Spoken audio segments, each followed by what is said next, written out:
Andrews University, Chapel, March 6, 1973. Talk by Dr. Burrell. Recorded by Gyri Dyresen.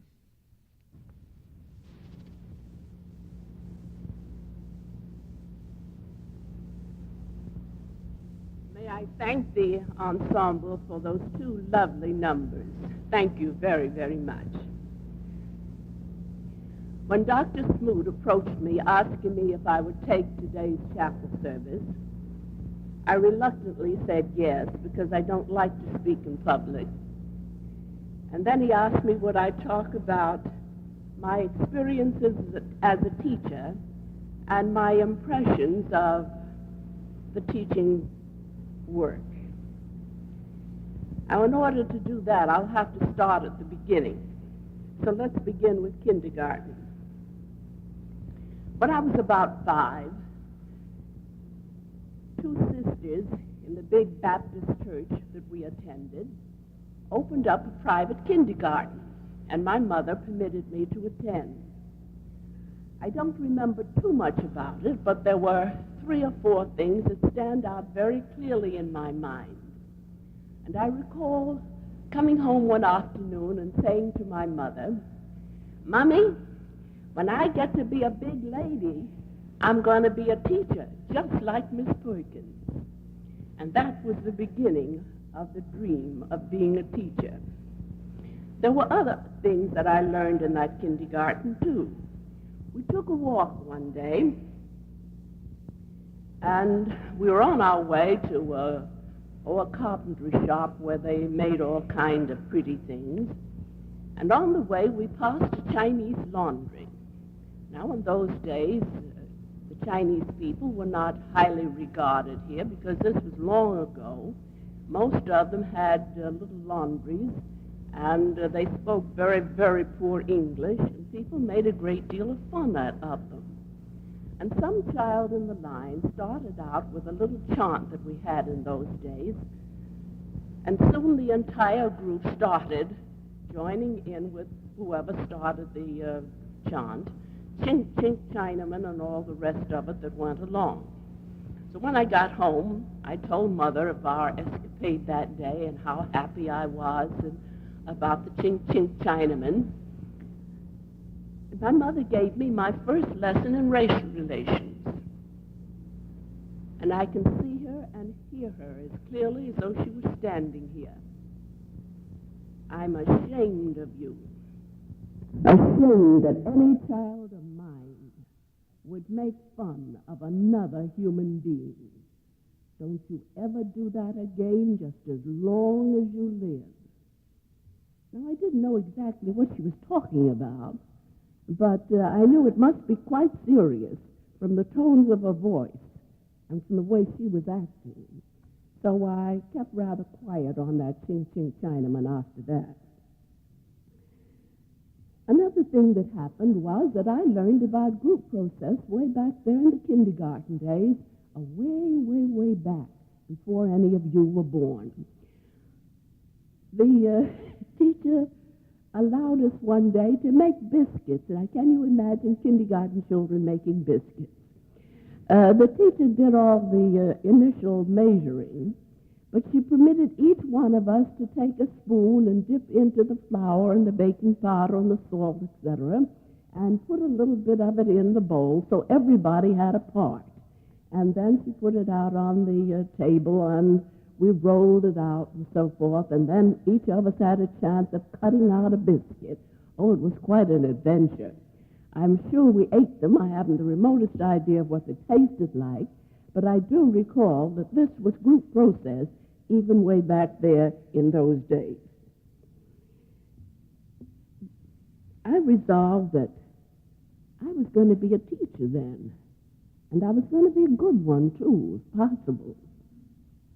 Well, I finished the kindergarten and went on to public school, to one of the, what we called in those days, the avant-garde school. It taught foreign languages to children in the elementary school, and was attended primarily by children of the upper middle class group. However, since it was in a district where there were a few of the not-so-affluent people living around. There were a few children who were not so well off. I was among them. Mother wanted me to go to that school because of the reputation the school had and for the learning that one was supposed to get. She had already taught me my ABCs, and this was the way we learned reading in those days. She had taught me to count, and I could write my name, so when I went to school, instead of going to the low first grade, I was put in the upper first grade and was very, very happy and content.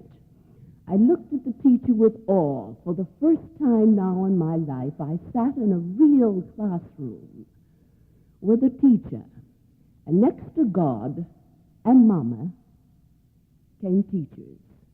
And oh, how much I looked up to that woman. She will never know the thoughts that were running through my little mind. You can imagine how I felt when one day in walking out in the street, I met that teacher face to face. And I know she saw me. She looked straight at me and I at her. And then she turned her head and wouldn't speak to me. And I was so crushed. I went home in tears. My teacher wouldn't speak. This was a lesson to me.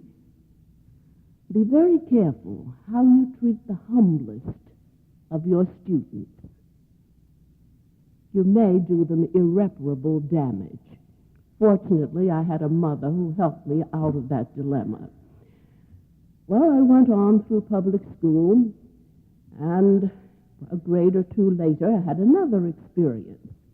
We had a system there that every week we changed seats. The seats the desks were screwed down to the floor in those happy days, and they were arranged in rows, and we changed seats every week. According to scholarship, the child who had the highest average for that week sat in the first seat in the first row. So Monday morning, bright and early, I was there all starched up in my nice clean dress, and the teacher began reading out the names, and my name came first seat, first row. Oh, I was so proud and so happy, and I took my seat, and finally all of the class was seated. And then came tears from Rosie, a little Italian girl sitting in the back seat of the second row, which really wasn't too far behind. She started crying and crying, so the teacher asked her what was wrong, and her answer was that she couldn't see back there. And I can see the teacher now looking around the room, as much as to say, how will I solve this problem? The easy solution of it would have been to merely have put Rosie back one seat by putting her in the first seat in the third row, and moving that child up one seat to the back seat in the second row. But instead of that, she moved me out of my first seat in the first row, and it almost killed me. I didn't say anything. There were no tears visible at the time, but oh, how crushed I was. And home to Mother I went that afternoon, telling Mother all about it. And I cried and cried and cried and cried. I was too proud to cry in school. Mother did her best to comfort me, and finally she said, now look, this is a lesson you will have to learn. You're going to meet this all your life. There's only one way you're going to solve it. And that's the way you behave yourself and the way you get your lessons. If you want to keep that first seat in the first row, you've got to earn it again. It was pretty hard doctrine for a little 7 or 8-year-old to take. And really, it took me about 3 grades before I was able to again work up to the first seat in the first row. But eventually I made it. That philosophy has stayed with me. Be a good student. Never mind playing around so much. You don't have to have so much fun. If you're in school to learn. And you do your very best. You're not competing with anybody but yourself. but be a top student. Do your very, very best and keep the rules, behave yourself, never have anybody to say that there was something wrong about what you were doing. Now, I would come home sometime and tell Mom what the others were doing. You know, Mama, that Edna Chestnut, oh, you know what she did? And Mom would immediately say, hush, I don't want to hear a word about it. What did you do in school today? And this was a good quietus for me, because it taught me to mind my own business and to look to myself. Another very good lesson for a teacher to learn. The next thing that I remember was that when I was about 9 years old, I was converted and baptized and became a member of this big Baptist church that I'd been going to all my life anyway. But before that time, I had gone to Sunday school steadily, and one of the things that had happened that also turned out to be a good lesson for a teacher was that we had a custom that once a month the children were brought in from their classes and were expected to be able to say a memory verse, a Bible verse, before the great audience of the church. If they succeeded, each child then was given one of the little Sabbath school picture cards that we give out here. But you got those only once a month, provided you could say the verse.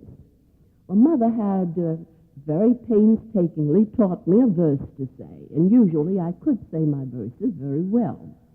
It so happened that the house where we lived, in the apartment under us, there was a married couple, and they had no children, and they used to make a big fuss over me. So the man of the house was also teaching me a little verse to say. Now, when it came time for me to get up to say my Bible verse,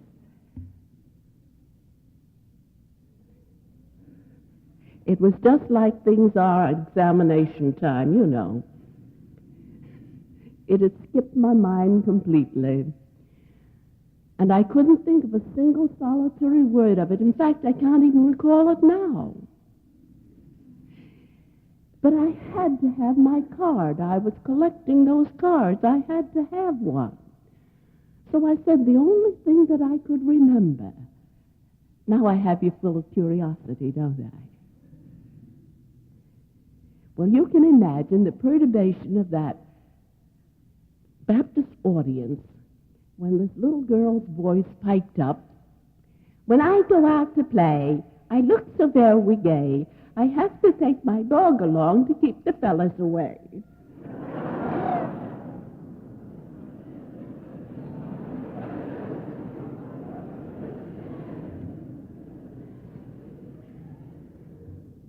For that I was demoted.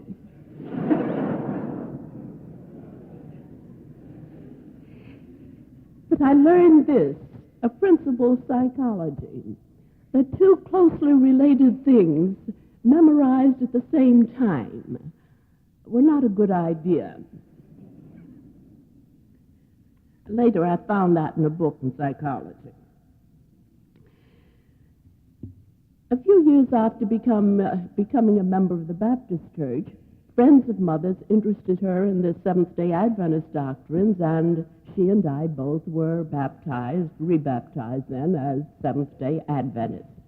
And for the first time in my life, I heard about Christian education as such, and the church emphasized the second coming of our Lord. It was a very small congregation in New York City at that time. It was the beginning of the work for the Negro or black people at that time. The church was really a horse stable that had been purchased and renovated and whitewashed, etc. That was the church. In what is now Harlem, where the big churches are, all they had was a tent. It was long, long, long ago. But the emphasis was very, very strong. Get ready. The Lord Jesus is coming. What we do, we must do quickly. And I wanted some of this Christian education that they talked about. When I finished the 8th grade, I asked Mother, couldn't I go to one of our academies? And Mother said, you know that's impossible. You know we don't have any money. It's utterly out of the question. Furthermore, I think you ought to learn a trade as well as to have book learning. So suppose you go to manual training school. Well, that's what I did. I'd been out of school for one term because of illness, so I graduated with the January class, entered manual training high school in February, continued to tease and torment my mother until eventually she said, well, if you're willing to go to work, get a job, and can save your money, well, I'll try to keep the house going so you'll have a roof over your head to come back to. You may go to one of the academies. So in March, I started working in a little family, taking care of a couple of children and doing some of the housework. And I saved my money, and when September came, away I went to what is now AUC, but at that time was South Lancaster Academy in South Lancaster, Massachusetts. I had $1 in my pocket after I paid my tuition, and the church had volunteered to pay tuition. I was to be their mission project for that year, but they hadn't paid it for the first month, so Mother gave it to me, and I was there and all set up now for school. Oh, how happy I was, how delighted, and how impressed I was with the Christian spirit that I found at that time in South Lancaster. And while they've changed the name from South Lancaster Academy to Atlantic Union College, I hope they never, never, never change that emphasis. Beautiful beyond words. It was a thing that made me a staunch Seventh-day Adventist. This next year I couldn't return because we had no money. Mother was ill, and, well, I just couldn't go back. But one of my schoolmates that I had made the first year there heard of a job in Clinton, a town about 1.5 miles from South Lancaster, a possibility of a job for somebody to work for board and room. She wrote me, said that they were holding the job open on her recommendation. I accepted immediately, and for 4 years worked for that French Catholic family as a means of attending school. My in my junior year, my mother died. This was now college. We had 2 years of college then, and then you were ready to be a teacher. My mother died in March of my junior year. I couldn't finish the year, but my teachers were gracious and kind. And they gave me assignments and so forth, and I studied through the summer, and when I came back, they gave me my exams the next fall. I came back with enough money to pay my tuition and something for, well, a few dollars for rent and so forth. I rented a room away from the school in walking distance, and then allowed myself 50 cents a week for food. And this is the way I got through my senior year. I was determined I was going to be a teacher for Jesus. And the only way I could do it would be to stay in an Adventist school and make it. My doctor at home had told me what kind of a fool I was, with a nice adjective in front of it. He had also offered, if I would come back to New York City, sit the examination for public school teacher, that they would assure me of a job as a public school teacher in New York City, because his sister was on the board, and they would work it out. They'd see to it that I got in. I thanked him very graciously and immediately went back to South Lancaster. I was determined that I had to be a teacher for Jesus. I had to have the emphasis that a Christian school could give me. I couldn't find it in a New York school, not what I wanted. Well, I finished the senior year, and as it happens around here, the educational secretaries had been around. All of my classmates were spoken for. They had jobs lined up. Nobody asked poor little me to teach anything anywhere, although I had a very good reputation for my student teaching. I had taught in all the departments, all grade levels, from 1 through 8. So I was as well prepared as it was possible for me to be, but nobody said, "Will you teach?" And I was still determined to be a teacher for Jesus. So back to New York I went for the summer. I got a job in a factory trimming hats, millinery shop, trimming hats there on Broadway. I was determined I would not sit that examination for public school. I was ready to work for Jesus, and this was what I was going to do. But June passed, July passed, August, half of it was gone. Nobody had asked me to teach anything to anybody. And then one day, a letter came from Southern New England Conference. Would you teach at such and such a place? I sent the answer back immediately, yes. I didn't know how much they would pay. I didn't know how many grades I had to teach. I didn't know anything except this was one of Jesus' schools, and that's where I was going. So I found myself within a week or two sitting up in Connecticut in a very, very lovely little New England village, and where I stayed for a couple of years teaching.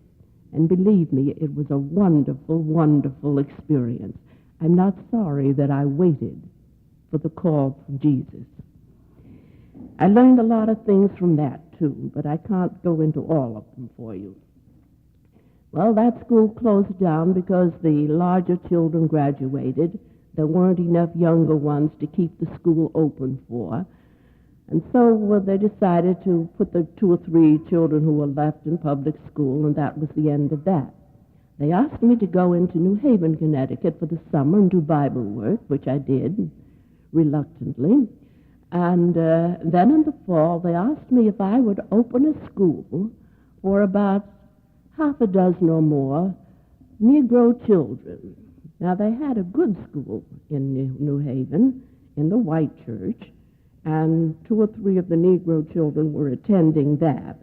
But they wanted to begin at work for the black or Negro people, and they rented a storefront, held church services and evangelistic services there, and then through the week I had school in that same little storefront. We had a lot of fun, and I had an opportunity to do a great deal of individualized teaching because there were so few children.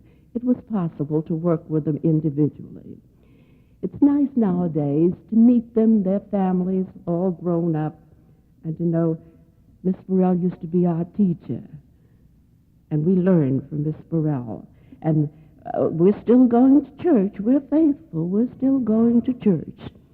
Well, I would have stayed in that position as long as it was open, but I got another call to a southern city, larger job, much more responsibility, and I didn't know whether to take it or not. So I made that a matter of prayer. And finally I tested God, as did Gideon. I said, now look, I don't know what your will is for me, God. I can't read you.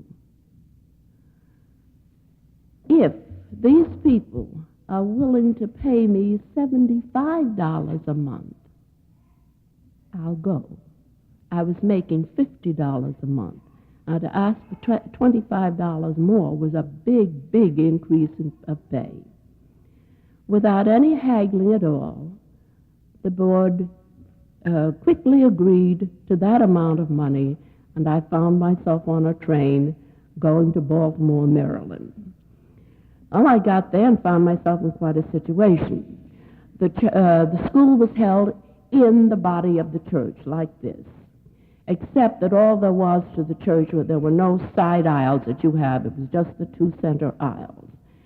And the primary grades, for 1 to 3, met up in the balcony. Grades 4, 5, and 6 in the back pews, divided by the aisle in the center, and grades 7 and 8 in the front. and grade 9 up on the choir loft. This was the way our school was set up. And I was principal teacher with grades 7, 8, and 9 on my hands, and a very, very rebellious crew of students, plus parents. And oh, it was quite a situation to walk into. They had given the previous teacher a nervous breakdown. She was out. And I was told that the children would just hop over the pews anytime they got tired of staying in school, just hop over the pews and leave. And the parents were liable to come up and beat you up any time. I said, well, I never had that happen before, but we'll see. It turned out to be really a very lovely experience. I had to demonstrate my authority by being able to beat up some of those big boys. But having succeeded in doing that, we became close friends, and everything went well. I had also to prove to the most recalcitrant parent that I also could hold my own, and stood her down quite well. She, too, became my friend.